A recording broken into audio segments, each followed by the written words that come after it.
something like that. It's your boy Icon with a Netflix television review for you. Happy Thanksgiving to one and all, and I hope you guys enjoyed. I'm sorry that the 10th episode for the Cobra Kai reviews came later than the previous four, but between the holidays and work and everything, I was a little busy. And plus I was doing like other stuff, like other reviews. So, but here we are to conclude part 2 of Cobra Kai. And before we get started, as always, hit that notification bell, like and or subscribe, and let's get started. Because this one started actually pretty good. I like what they did where it was a dream. The episode started with a dream that Daniel was having, and it was back when Mr. Miyagi competed in his Sekai Taikai. Daniel was Miyagi's opponent, and they found an actor to play a young Mr. Miyagi. And I thought that was pretty dope. Like, it was, you know, it looked like him and everything. Like, that's how he would have looked like back when he was a kid. Maybe that was a family member of his, you know, like in real life. I don't know, but it was definitely cool to see. So this Mr. Miyagi, young Mr. Miyagi, he was fighting Daniel. And then Daniel was just like, I don't understand, Mr. Miyagi. Like, what's the lesson here? I don't know what's going on. And then that's when Miyagi knocked him down and said, that's your problem, Daniel. Too eager to learn, but not to understand. And I was just like, thank God. because you know, and then in the end, this was cool. This is where, like, see, when it comes to things like CGI or like clones or like what was the hologram shit, this is what it should be used for, to where it could be like beneficial and something cool. Because after Miyagi knocked him down, and then he stood on top of him, and then he was like, don't kill me, Mr. Miyagi. They used CGI to turn the actor that was playing a young Mr. Miyagi. They made him look like the original OG Mr. Miyagi. And then he looked at him and said, that's your problem, Daniel. He's like, you're not strong enough to know the truth, which is why I tell you lies or whatever. And I was like, for the love of God, I'm glad somebody finally said it, because Daniel's whole problem is he can't accept the fact that Mr. Miyagi had a dark past before all that wax on, wax off shit took place. And I'm just like, he's like, oh, but Mr. Miyagi never fought in tournaments. This is why, because he killed somebody. Like, this is why. So I'm just glad it was like, and I said, but kudos to them for utilizing the CGI to bring back Mr. Miyagi, even if it was just for like a couple of seconds. Like, it was very awesome. So now Daniel's awake, and he's just like, he's lost all faith in humanity and everything. He's talking to Johnny Lawrence, and Johnny's just like, you'll snap out of it, man, because we gotta get these kids prepared, because we're going into the finals, and you know, we need both captains. Like, we need everybody on board with all this. So now everybody's in the lobby.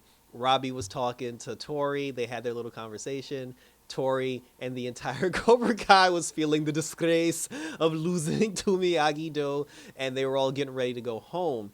And then while they were all sitting in the lobby, that's when like the head dude in charge, like the big Russian guy, he called for a meeting with everybody.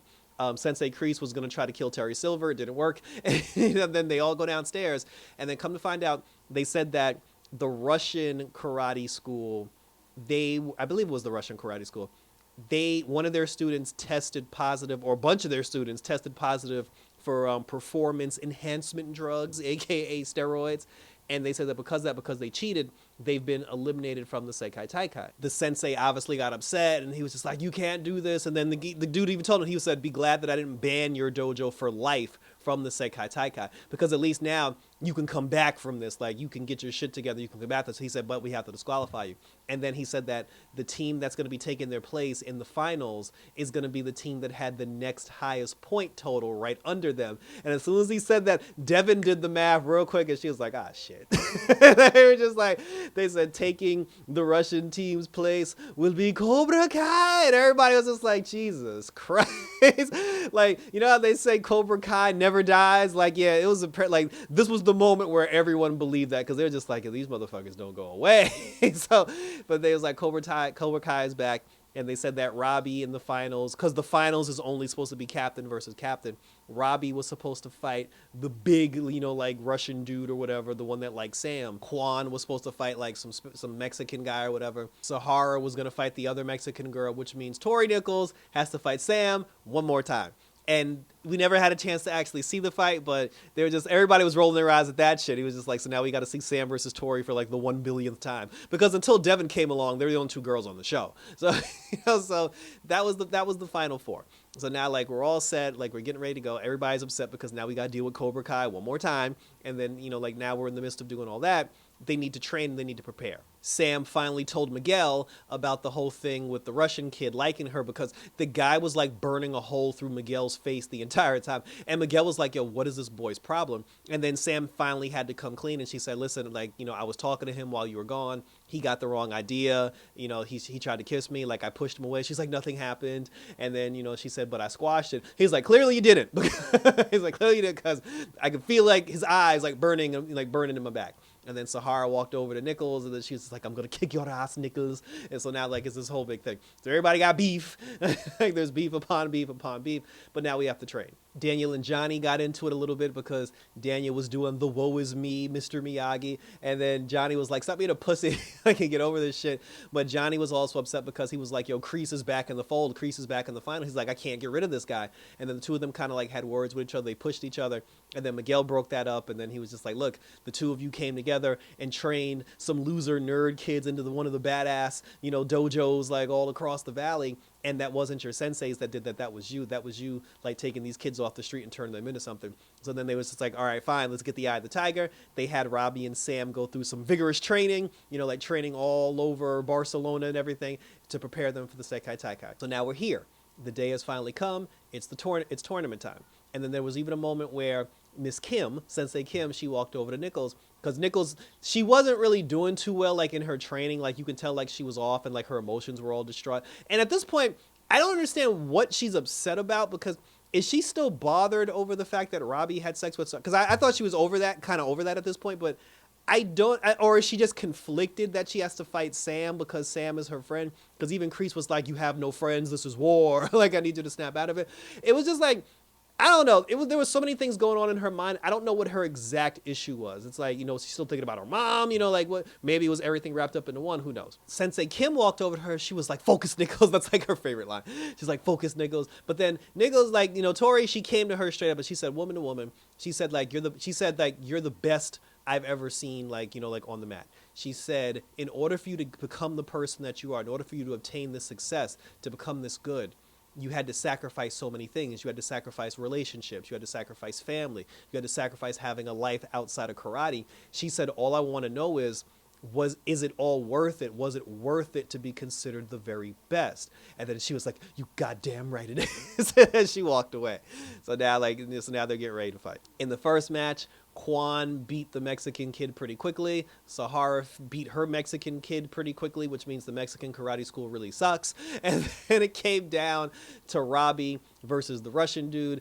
And we never got to see like Tori versus Sam, so that's probably going to come at some point later. But then when we got Tori versus Sam, but when we got Robbie versus like the big kid, like the big Russian kid, Robbie struggled because the kid was so powerful that his defense was on point and his offense was even better. There was a moment where he punched Robbie in the face and blood came out of his mouth. The entire cast of the other kids that are part of Miyagi-Do, like the Valley kids, they were all there at the hot wife's house, like watching everything on TV because the whole thing was being broadcast. And I was like, this is kind of peculiar because the Sekai Taikai has been going on for a while now, and we've never seen all of them like in one place, like watching the competition. I was like, this is weird. Why all of a sudden now do we have camera people? More on that later. So then there was a moment where the guy the Russian guy had knocked Robbie off the mat and he went crashing into the Cobra Kai kids. The Cobra Kai kids took that as an opportunity, especially Quan. He elbowed Robbie in the ribs and gave him a cheap shot, which everybody saw. So then Miguel tried to walk up to defend Robbie, and then the Russian kid like tripped Miguel, and then Miguel got upset. He was like, look, bro, like I'm sick of that shit. Like, what's your problem? The two of them pushed each other. Robbie was like beefing with Quan, and then like the head guy in charge, he got up and he was like, everybody stop this violence right now. Everybody get off the mat. And then the head sensei of the team, the Russian team that he had disqualified because they were taking steroids, that guy came back, he punched the dude in the face and knocked him out. And then after he knocked him out, he was like, let's brawl. And for the 6th time on Cobra Kai, we have a full-on group battle. And I'm like, Jesus. And I give them credit for this because in the beginning of the series, when the big school brawls, like all this crazy shit was happening, I was just like, this is dope, but it's also a little unrealistic. But And then in my mind, I was like, there was no way we're going to do this again. There's no way we can come up with a big group fight. The big group kid fight things are over. We're done with this. They found out a way to give us another one. And I can only respect them for that. So the big group fight happens. And then now that the big group fight has happened, everybody took this opportunity to settle all their personal scores. Miguel got into it with the Russian kid. Robbie got into it with like the Cobra Kai kids. Sahara attacked Tori, and her and Tori got into it. That the girl from Ireland that had an issue with Sam started fighting Sam. Random people just started going after Devin and going after Kenny, and Devin and Kenny stuck together. I ships it, dog. I still ship Devin and Kenny, but Devin and Kenny did their thing. Hawk and Dimitri did their thing. I don't care about them. And then the Sensei Wolf, he got into it with Johnny and he whooped Johnny ass. And then even the old henchman, like the guy with the Simone looking kid with the long hair that Daniel fought back in one of the original Karate Kid movies, he tried to settle his score. And then even Daniel was like, really, dude? Like, you know what I'm saying? Like, you still got beef. So like everybody was going at it. Like I said, the big brawl happened, fighting after fighting after fighting after fighting. And then Sensei Kreese used that as an opportunity to try to go kill Terry Silver. And I'm just like, no. Because if I'm being perfectly honest, Terry Silver ain't do shit in this entire... Terry Silver was minding his business. Like, I understand Terry Silver is the devil incarnate. Like, I understand he's the bad guy. Like, I understand everybody hates Terry Silver. But if we're being really, really legitimately honest, Terry Silver didn't do shit. Like, Terry had nothing to do with the brawl. He didn't do anything to anybody. He didn't cheat. Like, Terry Silver was honestly like the model citizen throughout this entire thing. And Kreese just tried to kill him for like no reason. So Kreese follows him upstairs. Now, when Johnny was fighting Sensei Wolf, Daniel showed up to help Johnny fight Sensei Wolf. But then after Johnny saw Kreese leaving, he just left Daniel by himself to fight Wolf and he dipped. And I was like, that's gangster. But then like after the two of them started fighting, then, Sensei Wolf got knocked over by a bunch of other kids, and then, like, he got separated from that group. Sam actually helped Tori at one point, so Sam, Tori, and Rob, the three of them were together helping people. Like Miguel tried to help. He was still fighting the Russian dude, getting his ass whooped. And then there was a moment where Sam tried to go over and fight Quan, and then Quan knocked Sam down. And then when the Russian kid saw that, like, he got upset because he liked Sam, and then he went over and he started fighting Quan, so him and Quan started having a battle. While Kreese walked away, he took the knife out of his gi and he stuck it in his black belt. I don't know why he didn't keep it in his gi, because even then, when he put the knife in his belt and had it like attached to his back, even I said to myself, that doesn't look like it's gonna hold. And then there was a moment where he bumped into like 3 or 4 kids. And then I said to myself again, I was like, I'm surprised his knife didn't fall on the floor at this point, because that shit is not secure at all. More on that later. And so then he goes upstairs. He finds Terry Silver, who basically left the... Terry Silver didn't even try to fight anybody. He just left the premises and like left the scene, laughing at everybody.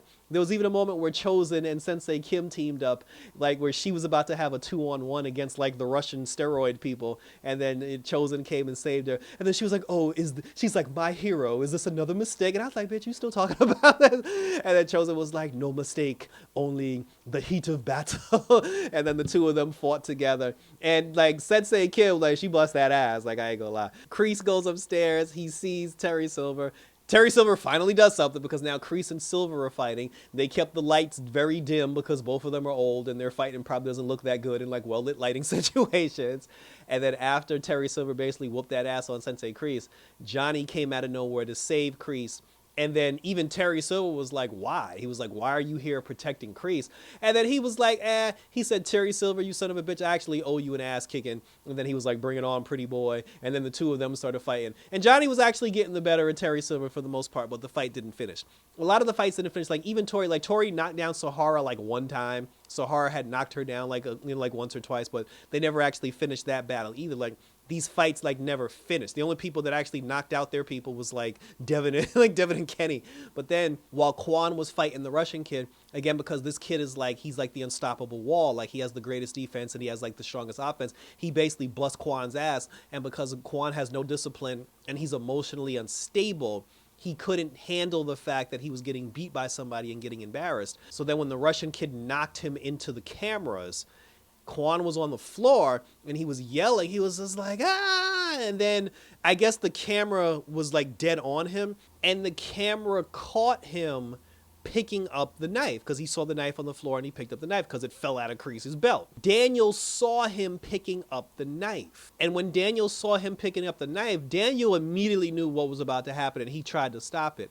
And then that's when it hit me because, like I said in the last review, I feel like we made too much of a big deal out of Sensei Kreese's knife. We had a whole episode dedicated to that goddamn knife. And I'm like, why is this knife so important? And then the whole thing with Daniel not being able to get over what happened with Mr. Miyagi and killing somebody in the Sekai Taikai. I'm like, why is Daniel so fixated on this? I'm like, okay, he killed a man. Why is it that important? Because it's a foreshadow for what was about to come. The knife, the death in the old Sekai Taikai, all of it was to lead us to this point because when Quan picked up the knife, he was going to basically stab, slice, or cut the Russian kid for embarrassing him in front of a live studio audience. And when he jumped in the air and tried to like stab him with the knife, the Russian kid like spin kicked him back. Quan went spinning in the air, and when Quan fell, because Quan had the knife, he had it like cuffed in his hand like this. So when the Russian kid kicked him and Quan went spinning in the air, the knife was like tucked into his body, and Quan fell on the knife, and he stabbed himself in the chest. And then he screamed after he stabbed himself, and then everybody froze. Even LaRusso's wife was like, why does this shit keep happening? Everybody froze. And then when Daniel went over to Quan and rolled him over, he was obviously dead. And then they saw the knife in his chest. And then with the knife just sitting in his chest, everybody just stopped what they were doing. Everybody was mortified. I mean, like the Russian guy that runs the Sekai Taikai, like he knocked out, like the steroid dude. But then he walked over. And then when he saw that a kid had died basically on live TV, he was like, yo, cut the feed. He was like, yo, cut the feed. And then they cut the feed. That was how the episode ended. And thank you for tuning in. So this ended on a extreme, like the last time something this serious happened was when Miguel like broke his back or like fractured his spine or whatever you want to call it. So even for that, this is the final season. It's like, and the thing is, when I was looking online, people were just like, oh, this is how people were making videos. They were like, oh, this is how Cobra Kai ends. Oh, this is what happens in the finals. This is who wins the Sekai Taikai. And I'm like, what makes you think we're finishing the Sekai Taikai? I mean, if they finish the Sekai Taikai, I will be legitimately surprised. A young man died on live television after competing in a karate tournament brawl. I do not see them finishing this tournament. If they finish this tournament, I will be legitimately shocked, and you need to come up with a good reason why a young man's death wasn't important enough for you to cancel the Sekai Taikai. So we'll see, because we got 5 episodes to go. Part 3, the series finale of Cobra Kai. I don't know. I really don't know what's going to happen. Because Terry Silver is still around. Everybody's still alive. So it's not like Kreese, Silver, LaRusso, and Lawrence are going to team up to fight somebody else. Like there is nothing. So at this point, it's just everybody going home and doing what? Like, what are we going to do for the next 5 episodes? Because we can't stay in Barcelona. There's no way this boy died and we're still in Barcelona finishing this tournament. So we'll see, but share your questions, comments, and concerns down below, and we will continue to talk about it. Check me out on social media. Check me out on X, on Instagram, on Twitter. Well, that is X. And on YouTube, where you can share, and TikTok, where you can share your questions, comments, and concerns. What did you think about this particular episode of Cobra Kai, episode 10? If someone had to die, did it have to be Quan? Like, was that okay? Did you think someone else was going to die? Where do we go from here? Share your questions and we will continue to talk about it. Check out my other reviews, because I got the second to last episode of Superman and Lois up on my channel as we speak. The series finale of Superman and Lois is coming up. So we're about to say goodbye to Superman and Lois. We're going to soon say goodbye to Cobra Kai. But we got Creature Commandos, which is starting, and we got Marvel's What If. So we look forward to that as we bring you some more of this television goodness. So that was it, guys. So thank you for tuning in as we say goodbye to Quan. Rest in peace, because you were a soldier. I thought I told you. Until next time, we'll be back with some more Red House Entertainment, and we're out this